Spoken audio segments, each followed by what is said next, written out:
salaamaaleykum gars yi nuyu naa leen dal leen ak jaam ci Sen Sport 221 the best sport news channel suñu gaynde yi qualifié nañu ci li nga xamante ne mooy demi-finalu CAN 2021 foofu la ci Cameroun muy ñeenteelu équipe boo xam ne qualifié na ci li nga xamante ni mooy lii di demi-finale yooyu lee Sénégal nag tey jii mu doon joué contre ñi di Guinée équatoriale dal di koy dóor 3-1 ñetti bal ci benn mu nekk match boo xamante ni mën nañu wax ne sax moo ëpp li ñu dugal ci ay bii bi CAN bi tàmbali ak léegi voilà Sénégal match yi mu joué yëpp mosul dugal ñaari bal tey jii la dal di dugal ñetti bal ci Guinée équatoriale bi nga xamante ni dégg nga mën nañu wax ne revanche la woon pour Sénégal ndax ñoom dañ ñoo dóoroon ca seen dëkk ca Bata yéen a ngi koy fàttaleku moo tax tey ndamu tey bi ñaari ndam la ndax kat ñoom éliminé nañu leen waaye itam qualifié ci li nga xamante ne mooy demi-finale kon neex na ñaari yoon. match bi nag bi ñu ko tàmbalee ñu gis nag tension bi dafa dal di woon teel a yéeg ndax kat bi ñu xoolee 18 minutes rek ci jongante gi Sénégal dal dina am lu toll ci ñaari carton jaune. ndax 9 minutes ci li arbitre sud-africain bi dal di jox ki nga xamante ni mooy Saliou Ciss benn carton jaune ci 9e minute biñ dawalee dégg nga juróom-ñeenti minutes après muy 18 minutes kii di Pape Gueye amaat li nga xamante ni mooy beneen carton jaune ñu xawoon a am sax ak njàqare ci taxawaay suñu gaynde ndax kat mënoon a jàpp ne carton rouge amaana mën na am ci jongante gi bu dee li nga xamante ni mooy taxawaay boobu ñu amoon changé wuñu ko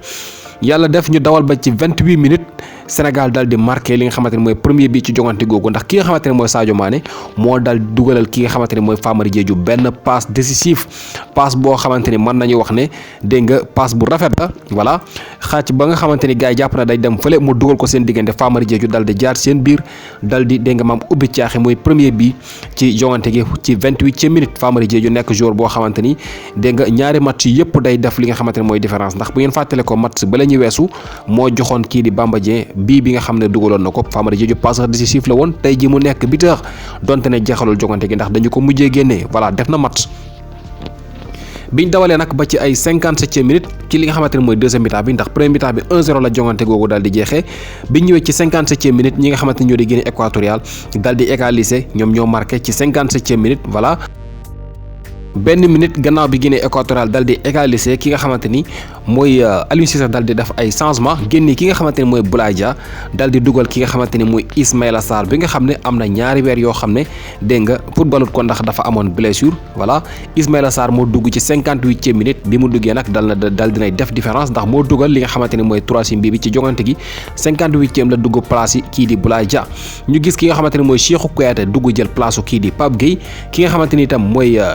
Bamba Dieng dal di dugg place Famara Diédhiou loolu nag mu ngi xew ci 65e minute voilà ci la ki nga xamante ne mooy Cissé defaat beneen changement mu nekk loo xam ne xamewuñ ko woon ci moom ndax kay tey dañu gis ne changement yi gaaw na te it dégg nga teg na ko ci yoon moo tax Aliou Cissé tey kenn du ko wax lenn. Cheikhou Kouyaté bi mu duggee ci biir terrain bi fukki minute képp la fa def dal di ubbi caaxi 68e minute.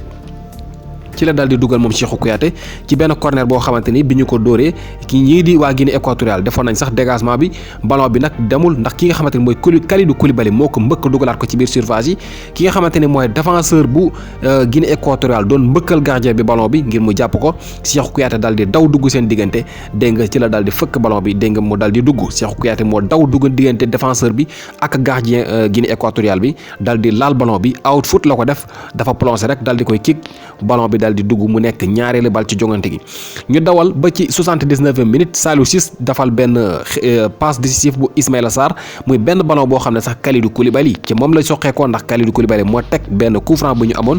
Saliou Ciss daw mu sànni ko Saliou Ciss dal di daw dégg nga Saliou Ciss dal di daw dégg nga dal di passe ki nga xamante ne mooy Ismaïla Sarr benn passe en retrait ndax ki nga xamante ne mooy Bamba Dieng sax dawoon na de dem ci kanam dégg nga défenseur yëpp daw jàpp topp ko jàpp ne moom lay passe ballon bi Saliou Ciss dal di delloo bal bi ci gannaaw li ñu tuddee passe en retrait moom la dal di def fekk Ismaïla Sarr mu ngi daw di ñëw ci ginnaaw mu dal di koy tàpp maanaam placé ballon bi mu dugg boobu moo nekk troisième ballon bi ci li nga xamante ne mooy jongante gi voilà ñetti bal yooyu moo xew ci match bi tey ñu gis ne Sénégal football na gagné na matchu tey bi moo dàq ci match yi nga xam ne joué nañ ko bi CAN bi tàmbalee ba tey ndax Sénégal football na gagné na Aliou Cissé tam ñu gis ne coaching bi nga xam ne daal dina koy def tey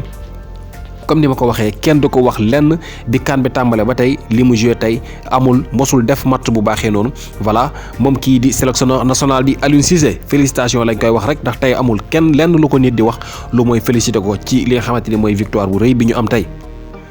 ñu gis na nag ci jongante gi Saliou Ciss nekk na joueur boo xamante ni mën nañu wax ne sax mënoon a nekk homme du match ndax Saliou Ciss moom bi ñu tàmbalee jongante gi comme ni ñu leen ko waxee teel na jël carton mais géré na ko ak expérience am ba defaatul beneen faute boo xamante ni sax arbitre war na ko mën a avertir ba di ko jox carton waaye mu defaat li nga xamante ni mooy performance yu am solo rawatina muy passe décisif boobu mu amal ci kii di Ismaïla Sarr. waaye ki nga xamante ne mooy Nampalys Mendy moom mooy homme du match moom la ñu ko jox voilà bi jongante gi jeexee moom itam mu def match bu am solo moom kii di Nampalys Mendy jàppoon bu baax a baax ci li nga xamante ne mooy récupération ballon yi moom kii di Nampalys kon mooy homme du match ci jongante tey gi Saliou kii di Sadio Mané moom itam def na match bu rëy Sadio Mané moo def passe décisif bu kii di Famara Diédhiou comme ni ñu leen ko waxee voilà gaynde daal tey football nañ match bi neex na amul dara lu ñuy wax Guinée équatoriale nag bëggoon nañu am benn penalty boo xamante ni arbitre bi daf ko mujjee disallow maanaam daf ko annulé voilà loolu nag xëy na bokk na ci li nga xamante ni xëy na sauvé na Sénégal ndax bu fekkonte woon ne ñoom dugal nañ penalty boobule mënoon na soppi lu bari ci jongante gi mais heureusement pour Sénégal ndax kat kii di coach référé bi muy arbitre bi dafa dal di dégg nga annulé lii di penalty boobule voilà match bi daal neex na Sénégal gagné na dégg nga qualifié nañu ci demi-finale yi war ci daje ak ñii di Burkina Faso ndax demi-finale yi jamono yi taxaw na nii lay demee Cameroun mooy jouer contre Égypte ndax Égypte tey jii dafa dóor ñi nga xamante ni ñoo di Maroc match boo xamante ni bu métti la woon dem ba ci prolongation yi kii di Égypte dal di dóor ñii di Maroc dal di jàll ci li nga xamante ni mooy demi-finale yi war ci jano ak ñi di waa Cameroun beneen match bi Sénégal ak Burkina Faso lay doon Burkina gi nga xam ne ni ki démb moo éliminé Tunis mu nekk ay xeexkat ndax bu ngeen seetloo matchu démb bi Burkina dégg nga dañoo ñëw ak agressivité gu mat sëkk doon dal ci kaw naar yi di leen gaañ rek loolu nag xañ na moom la ñuy indi contre Sénégal suñu expérience képp mooy ñu ci mën a génne ndax du ñu xeex ak ñoom ci li nga xamante ne loolu mooy système bi ñu doon footballé ni ki démb ba amee ci sax li nga xamante mooy carton rouge kon demi-finale yi noonu lay dañu koy jeexale ak tuuti rek ci bitim réew Kalidou Koulibaly l'international sénégalais ñi di waa Napoli dañoo bëgg a yokk li nga xamante ne mooy contrat am gannaaw bi nga xamee ni at ak genn wàlla ci des ndax ci 2023 bi ci la contrat am war a jeex ak club boobu di Napoli bëgg nañu ko def li nga xamante ni sax mooy capitaine équipe boobu moom kii di Kalidou Koulibaly l'international sénégalais. ki nga xamante ni nag mooy Lys Mendy nekk fële ca Sheffield United nekk ci championship bu Angleterre kii di xibaar dañoo fësal ne moom day dem fële nga xamante ne mooy ca Italie ci club bi nga xamante ne mooy Salernitana nag mooy club bi nga xam ne dégg nga fële kii di Koulibaly bi nga xam ne moom doomu Sénégal la tey footballé foofule muy club bu Franck Ribéry voilà nekk ci Série A bi ñoom nag ñoo àbb ki nga xamante ne mooy kii di Lys Mendy dañ leen koy abal ba saison bi jeex bu ñu sukkandikoo ci kayiti xibaar yi. Liverpool dal dina signé ki nga xamante ne mooy kii di léegi maam Luis Diaz bi nga xamante ni moom international colombien la te nekkoon fële ca dégg nga ca Porto voilà ñoom nii di Liverpool dal dinañu koy signé moom 25 ans la am na ci jamono yi bu ñu sukkandikoo ci kayiti xibaar yi njëg gi ñu ko jëndee bi ñu koy xaymaa dina toll ci 60 millions d'euros ndax 40 millions d'euros mooy li ñuy fay waaye bonus bi nag bu ñu koy xayma dina toll ci dégg nga maam 20 millions d'euros yenn kayiti xibaar yi ne 15 millions d'euros bu ñu sukkandikoo ci xibaar yi transfert boobu la daal dinay officiel.